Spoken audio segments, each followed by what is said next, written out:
नमस्कार, मैं हूं अरुण तोमर। आप देख रहे हैं एशियन न्यूज। छत्तीसगढ़ के बलरामपुर जिले में रेत माफियाओं ने एक आरक्षक पर ट्रैक्टर चढ़ा दिया, जिससे उसकी मौत हो गई।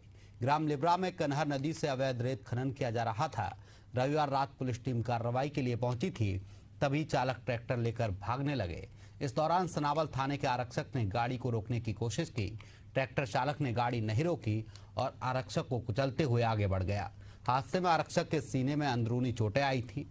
गंभीर रूप से घायल आरक्षक ने हॉस्पिटल लाने के दौरान रास्ते में ही दम तोड़ दिया। घटना के बाद चालक गाड़ी लेकर फरार है। मामले में सरगुजा आईजी ने सन्नावल के थाना प्रभारी को लापरवाही के आरोप में सस्पेंड कर दिया है। जानकारी के मुताबिक इस क्षेत्र में झारखंड के तस्करों द्वारा बड़े पैमाने पर रेत का अवैध खनन किया जा रहा था, जिसका लिब्रा और कुसफर के ग्रामीण विरोध कर रहे थे। शनिवार शाम सनावल थाना प्रभारी की टीम ने रेत के अवैध उत्खनन में लगी 3 ट्रैक्टरों को जब्त किया था। इस कार्रवाई के बाद रविवार रात में झारखंड के तस्करों ने रेत निकालने के लिए गाड़ियां लगाई थी, जिस पर कार्रवाई करने के लिए वन विभाग और पुलिस की टीम मौके पर पहुंची थी।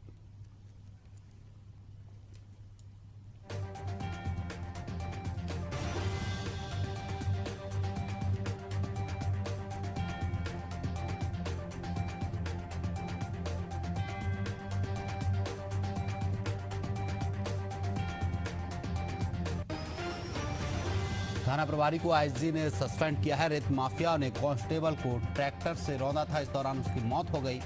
अवैध रेत खनन पर कार्रवाई करने पहुंचे थे पुलिसकर्मी। ट्रैक्टर चालक ट्रैक्टर लेकर मौके से फरार हो गए।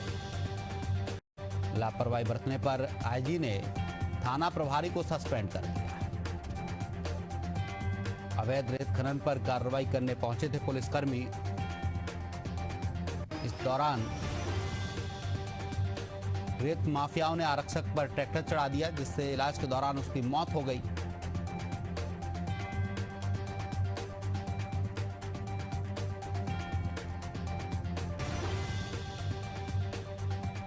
इस खबर पर ज्यादा जानकारी के लिए सहयोगी संवाददाता मनोज पांडे हमारे साथ फोन लाइन पर जुड़े हैं। मनोज, रेत माफियाओं का आतंक देखने को मिला है, एक आरक्षक की मौत हो गई है, क्या कुछ जानकारी है? एक्चुअल में क्या है कि जब से जो है ना, ये लंबे समय से रेत माफिया का यहाँ आतंक चल रहा है और बालू की जो है मतलब वहाँ पर यूपी बिहार सब जा रहा है और सीमावर्ती क्षेत्र भी है वो। और जो अभी घटना घटी है जी मनोज, ये जो हादसा हुआ है, आरक्षक की मौत हुई है, कब से रेत माफिया सक्रिय है? मनोज, मेरी आवाज आप तक पहुंच पा रही है? लगता है संपर्क टूट गया है। आपको बता दें, बलरामपुर से खबर है जहां पर रेत माफियाओं का आतंक देखने को मिल रहा है। एक कांस्टेबल को मौत के घाट उतार दिया है। दरअसल पुलिस अवैध रेत खनन में लगे ट्रैक्टर ट्रॉलियों को जब्त करने पहुंची थी। इसी दौरान एक आरक्षक पर ट्रैक्टर चढ़ा दिया गया, जिससे उसकी मौत हो गई। आपको बता दें, बलरामपुर से एक खबर है जहां पर रेत माफियाओं ने आरक्षक को मौत के घाट उतार दिया है। दरअसल पुलिस अवैध रेत उत्खनन कर रहे रेत माफियाओं पर कार्रवाई करने पहुंची थी। इसी दौरान ट्रैक्टर से आरक्षक को कुचल दिया गया। वहीं आईजी ने थाना प्रभारी को सस्पेंड कर दिया है। लापरवाही बरतने पर थाना प्रभारी को सस्पेंड किया गया है। दरअसल झारखंड से ये लोग अवैध रेत का उत्खनन करने के लिए आते हैं। इस दौरान पुलिस को लगातार शिकायतें मिल रही थी, जिसके बाद पुलिस कार्रवाई करने पहुंची थी।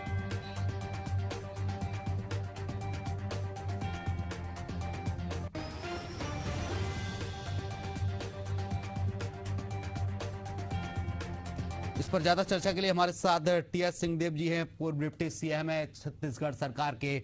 सर, आपका बहुत बहुत स्वागत है एशियन न्यूज में। मेरी आवाज सर आप तक पहुंच पा रही है? जी, आपकी आवाज आ रही है। बहुत बहुत स्वागत है आपका एशियन न्यूज में। जिस तरीके से देखा जाए, सरकार लगातार कानून कार्रवाई की बात कर रही है, प्रदेश में कानून की सक्रियता की बात कर रही है, लेकिन यहाँ पर एक आरक्षक को रेत माफिया कुचल रहे हैं। जी, ये लगातार जहाँ तक कानून व्यवस्था का सवाल है, हर बार हर थोड़े थोड़े समय के अंतराल में कोई ना कोई ऐसी घटना प्रदेश में कहीं ना कहीं घटित हो रही है जो इस बात को दर्शा रही है कि सरकार और प्रशासनिक अमले के नियंत्रण में व्यवस्था नहीं है, कानून व्यवस्था उनके नियंत्रण में नहीं है। एक ये अत्यंत दुर्भाग्यपूर्ण घटना हुई है जिसमें रात को छत्तीसगढ़ की ओर से अधिकारी गए थे, कर्मचारी गए थे, रेत माफिया झारखंड से आके मुझे जो जानकारी लगी ट्रैक्टर से संभवतः सामान ले जा रहे थे, रेत ले जा रहे थे और जब रोका गया तो ट्रैक्टर चढ़ा दिया।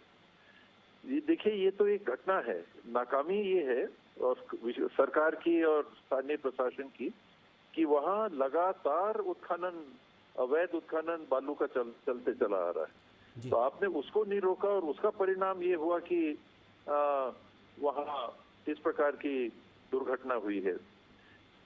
ये एक घटना नहीं, जिस कारण से ये घटना घटित हुई है, ये बहुत बड़ी लापरवाही शासन और प्रशासन की रही है कि वहाँ निरंतर, और ये झारखंड से लोग आए, मेरे को जानकारी है कि छत्तीसगढ़ के अंदर से भी इस प्रकार का अवैध उत्खनन लगातार चले जा रहा है। तो किसका संरक्षण है, किस तरह से, क्यों इस प्रकार से उत्खनन होने दिया जा रहा है, जिस कारण से आप अवैध काम होने दोगे तो उसमें माफिया ही तो आएंगे। जी बिल्कुल। माफिया कौन होता है? जो कि गलत काम करता है, कानून के खिलाफ काम करता है। तो रेत उत्खनन आप गलत तरीके से होने देंगे तो माफिया पनपेगा, सीमा उस पार भी, सीमा इस पार भी। तो क्या लग रहा है कि राजनेताओं की सह पर हो रहा है या फिर प्रशासनिक अधिकारियों की मिली भगत से यह अवैध उत्खनन चल रहा है? प्रशासन की, स्थानीय प्रशासन की पूरी तरह से लापरवाही है कि वो जानते हुए, अगर मेरे को जानकारी है तो उनको कैसे नहीं होनी चाहिए। मैं तो वहां नहीं गया जी, मैंने तो जहां उत्खनन हो रहा है वहां जाके कोई दौरा नहीं किया, तो मेरे पास कैसे ये जानकारी है? अगर मेरे पास ये जानकारी आ सकती है तो जो प्रशासनिक अधिकारी, कलेक्टर हैं, एसपी हैं, अन्य अधिकारी हैं, बात आती है थाने वालों के ऊपर, लेकिन माइनिंग डिपार्टमेंट के लोग हैं, पंचायत विभाग के लोग हैं, वहां पर स्थानीय स्तर के जो कर्मचारी होते हैं, जनप्रतिनिधियों को अलग करिए, प्रशासनिक अधिकारी क्या कर रहे हैं? जी। हम ये कैसे मान के चलेंगे कि किसी के शहर में हो जा रहा है? जब तक आप में वो क्षमता नहीं है कि गलत काम को आप रोकोगे तो इस प्रकार के वारदात आज नहीं तो कल होने की संभावना बन जाती। जी, आईजी ने वहां के थाना प्रभारी को सस्पेंड कर दिया है। क्या ये इतनी कार्रवाई उचित है? इतनी कार्रवाई से रेत माफिया पर कोई फर्क पड़ेगा? क्योंकि कार्रवाई जो हुई है थाना प्रभारी पर हुई है। जी, थाना प्रभारी अकेले क्या कर लेगा वहाँ? बाकी लोग क्या कर रहे थे? और जो अवैध उत्खनन हो रहा है उसमें जो लोग थे उनके ऊपर कार्रवाई कैसे नहीं हो रही? क्यों नहीं हो रही? एक थानेदार को आपने उसके ऊपर एक्शन ले लिया, उन लोग तो फिर भी वहां पर गए थे रोकने के लिए। जी। ये थानेदार के पहले ये काम किसका है अवैध खनन रोकने का? ये माइनिंग डिपार्टमेंट का है, ये तहसील का है, ये एसडीएम का है, ये कलेक्टर का है। उसके बाद फिर ये बाकी पुलिस विभाग का अमला आता है। पुलिस विभाग तो बुलाया जाएगा तो फिर पुलिस विभाग वहां पहुंचेगा। माइनिंग डिपार्टमेंट क्या कर रहा था? पंचायत विभाग वहां क्या कर रहा था? जी। सचिव रहते हैं, बाकी कर्मचारी रहते हैं, जानकारी कैसे? मैंने फिर बताया कि अगर मेरे पास जानकारी है तो उनके पास कैसे नहीं? जी, तो इसमें कहीं ना कहीं देखा जाए तो प्रशासनिक अधिकारियों की लापरवाही तो सामने आ ही रही है।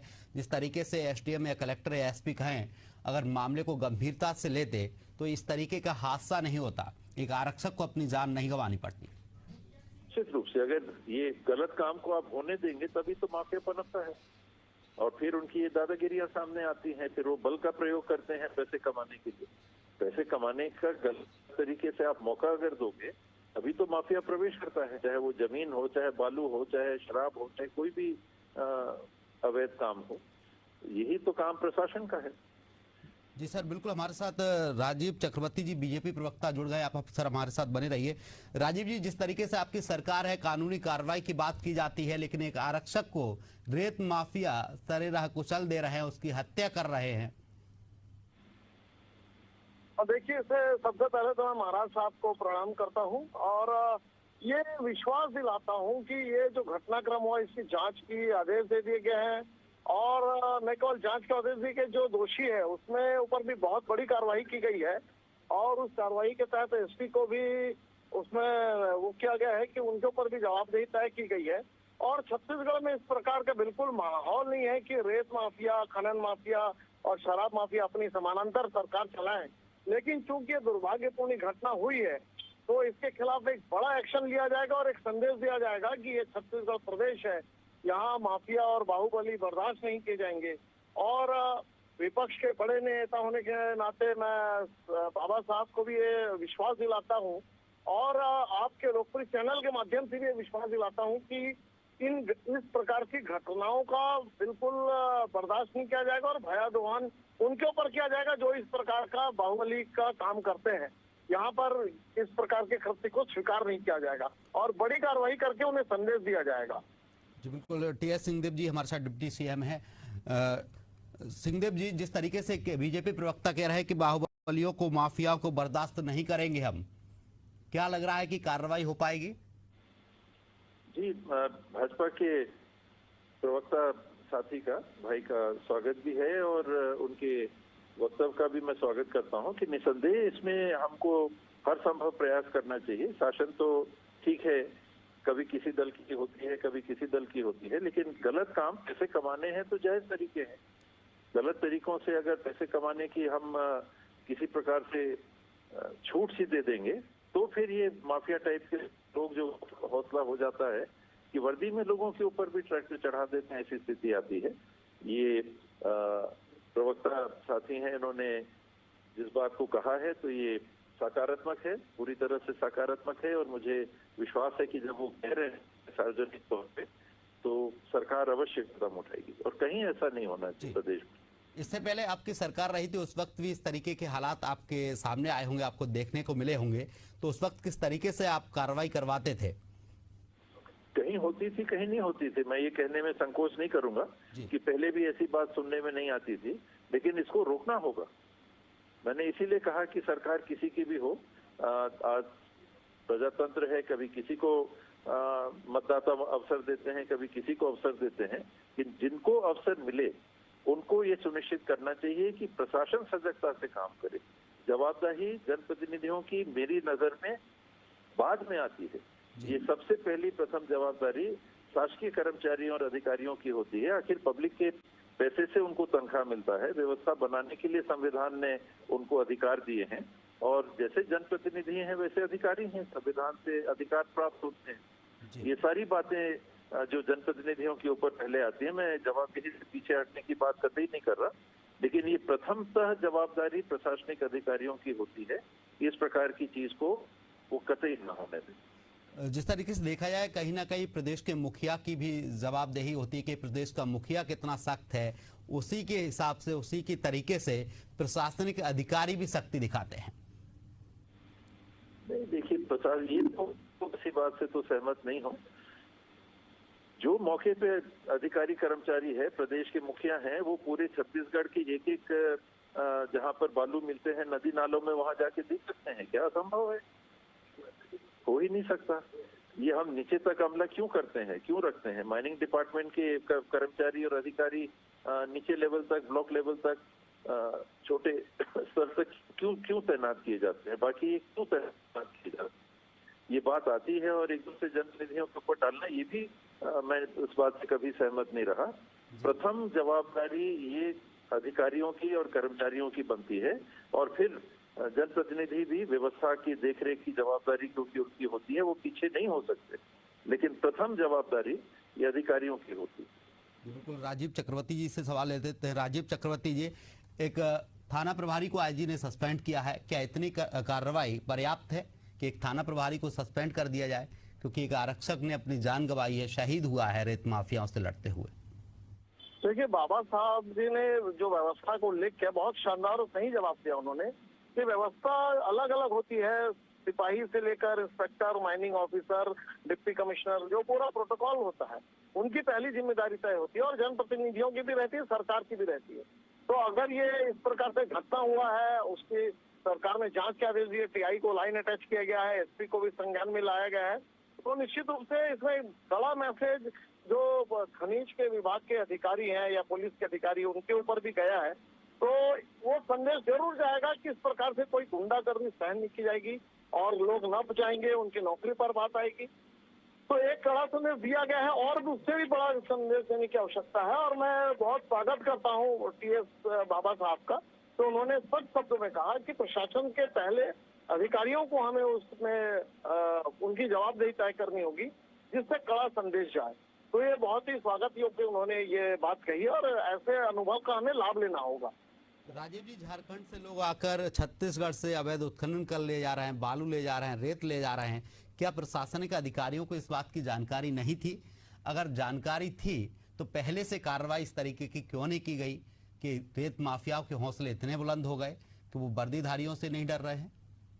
देखिए, ये जो रेत का कारोबार है, रेत का जो उत्खनन है, ये पूरे भारत देश में अगर आप देखेंगे तो पश्चिम बंगाल, बिहार से लगे हुए सीमा, झारखंड, छत्तीसगढ़ की सीमा, मध्य प्रदेश में भी इसके पहले ऐसी घटना हुई थी। तो एक देशव्यापी समस्या है जो बालू उत्खनन का है, अवैध रूप से ले जाना। 10 गाड़ियों का पिट पास रहता है, उसके एवज में 50 गाड़ियां चले जाती है। तो इसके ऊपर नकेल कसने के लिए आने वाले समय में मुझे लगता है इससे ड्रोन की व्यवस्था की जाए। तो व्यवस्थाओं को आज भी हम दूसरे तरीके हैं जो पुराने तरीके की जो थे, हम कॉरिडोर लगा देते हैं, उसमें बैरियर लगा देते हैं। तो जैसी जैसी आवश्यकता होती है, आवश्यकता की जननी होती है, वो आविष्कार किए जाएंगे आगे चल के, ताकि इस प्रकार से कृत्य ना हो। और ऐसे होंगे, आपको देखना पड़ेगा कि धीरे धीरे व्यवस्थाएं बदलती रहती है। जी बिल्कुल। राजीव चक्रवर्ती जी, आपने हमसे चर्चा की, आपका बहुत शुक्रिया। हमारे साथ टीएस सिंहदेव जी, पूर्व डिप्टी सीएम जुड़े, आपका भी बहुत बहुत शुक्रिया तमाम चर्चा के लिए।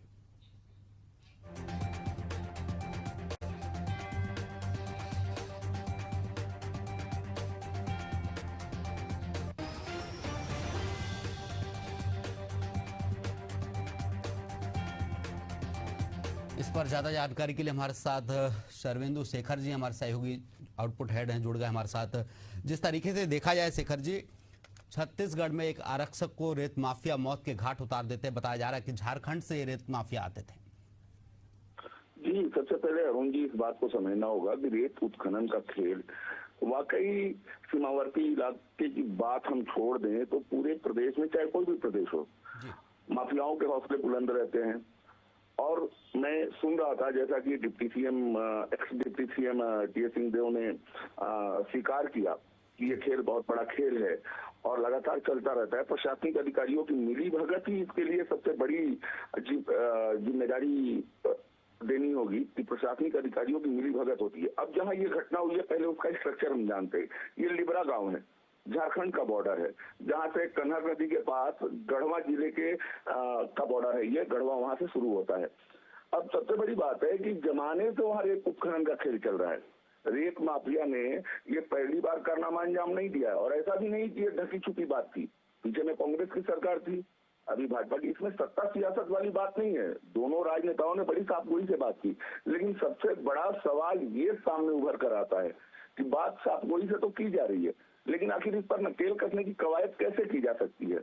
रेत उत्खनन का खेल झारखंड से आकर के लोग अगर छत्तीसगढ़ में इस तरह की वारदात को अंजाम देते हैं तो एक मैसेज तो निगेटिव जा रहा है पूरे प्रदेश में। एक पुलिस खाकी वर्दी वाला व्यक्ति, अगर कोई व्यक्ति उसको ट्रैक्टर पे रौंद करके इतनी बुरी तरह से हत्या कर देता है उसकी, तो इसका मैसेज क्या जाएगा प्रदेश में? तो निश्चित तौर पर कहीं ना कहीं हमें पॉलिसी पर विचार करना होगा। हमें जो भ्रष्ट अधिकारियों की जमात है, देखिए थोड़ा सा जुमला था जो भी बातचीत के दरमियान मैंने सुना था, इस सिस्टम का एक ऊर्जा खराब हो तो हम बदल सकते हैं। हमें लगता है भ्रष्ट अधिकारियों की जमात इस तरह रची बसी है, सत्ता की जरूरत नहीं है, सत्ता भाजपा की हो, सत्ता कांग्रेस की हो, काम उन्हीं को करना है। तो भ्रष्ट अधिकारियों की जमात में पूरा का पूरा सिस्टम हैंग कर दिया है। कहीं ना कहीं इस पर नकेल कसने की जरूरत है। इस बात सत्ता और सियासत से जुड़ी नहीं, बात उस भ्रष्टाचार, उस सिस्टम से जुड़ी हुई है जहां इस तरह की वारदात को अंजाम देने की कवायद की गई है और जिसका मैसेज बड़ी निगेटिव है। झारखंड का सीमावर्ती इलाका है, यकीनन वहां ये काम आज से नहीं अंजाम दिया जा रहा है, पहले से धीरे रेत माफिया के हौसले इतने बुलंद हुए कि आज इस तरह की वारदात। सरदुंदी जी, आपको रोकना चाहूंगा, हमारे साथ ग्रुप एडिटर शिशिर उपाध्याय जी जुड़ गए हैं। सर, जिस तरीके से देखा जाए छत्तीसगढ़ में झारखंड से रेत माफिया के रेत उत्खनन कर रहे हैं, अवैध रेत का उत्खनन किया जा रहा है और एक आरक्षक के ऊपर ट्रैक्टर चढ़ा दिया जाता है। रेत माफिया के हौसले इतने बुलंद हो चुके हैं। देखिए भागीरथ जी, चूंकि पूरे देश में इस समय जिस तरीके से माहौल चल रहा है, उसमें झारखंड की सरकार माफियाओं के संरक्षण दाता के रूप में नजर आती है कहीं ना कहीं। और ये लोग सीमावर्ती इलाके में छत्तीसगढ़ के मुख्यमंत्री जिस तरीके से प्रयास कर रहे हैं और कानून पर कड़ाई से पालन कर रहे हैं और माफियाओं के खिलाफ सख्त कार्रवाई करने के निर्देश दे रहे हैं, मुझे ऐसा लगता है कि ऐसे माफियाओं पर छत्तीसगढ़ सरकार नकेल कसने में सफल हो रही है।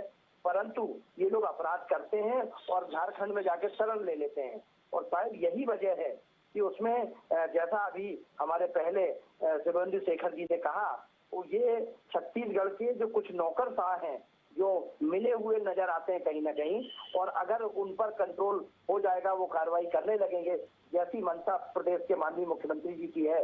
विष्णुदेव साय जी लगातार ये प्रयास कर रहे हैं कि नियंत्रण हो और इस तरीके के अपराधों पर तत्काल रोक लगनी चाहिए, और उसमें वो सफल भी हुए हैं।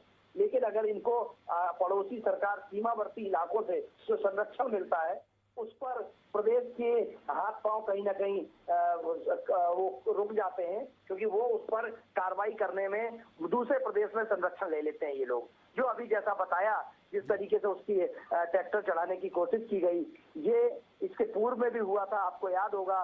इसके पूर्व में भी कई ऐसे घटनाक्रम आए हैं, और झारखंड में जिस तरीके की सरकार है और जिस तरीके का माफियाओं को संरक्षण की बात सामने समय समय पर आ रही है, मुझे लगता है कि इस पर अब विष्णुदेव सरकार गंभीरता से आगे बढ़ेगी और इन पर कार्रवाई होगी, और वो कम से कम छत्तीसगढ़ की जमीन पर तो अपराध नहीं कर पाएंगे, क्योंकि जिस तरीके से वहाँ के गृह मंत्री और मुख्यमंत्री दोनों ही सख्त हैं और कार्रवाई करने के लिए तत्काल निर्देश देते हैं, और माफियाओं पर नकेल कसने की बात तो चलती है, तो मुझे लगता है कि इन पर जल्द कार्रवाई होना चाहिए और होगी भी। और ये अगर छत्तीसगढ़ से भागकर झारखंड भी चले जाते हैं, तो भी मुझे लगता है कि विष्णुदेव सरकार है ये, और ये किसी को भी नहीं बख्शेगी। ऐसे अपराधियों को तो कतई नहीं बर्दाश्त किया जाएगा। जिस तरीके से बताया अभी टीएस सिंहदेव, पूर्व डिप्टी सीएम हमारे साथ जुड़े, उन्होंने कहा कि प्रशासनिक अधिकारियों की लापरवाही का ये नतीजा है।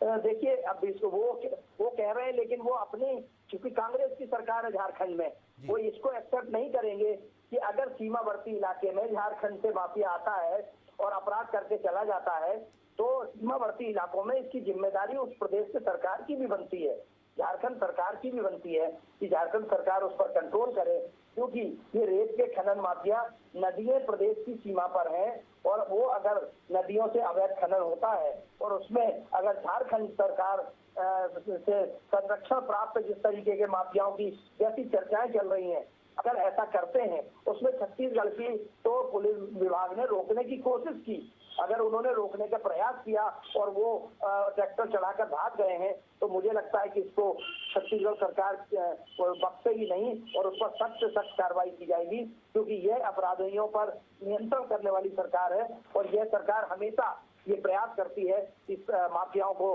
बख्शा नहीं जाए। जी बिल्कुल सर, तमाम चर्चा के लिए आपका बहुत बहुत शुक्रिया। हमारे साथ output head Shivendu Shekhar sir भी जुड़े, आपका भी तमाम चर्चा के लिए बहुत बहुत शुक्रिया।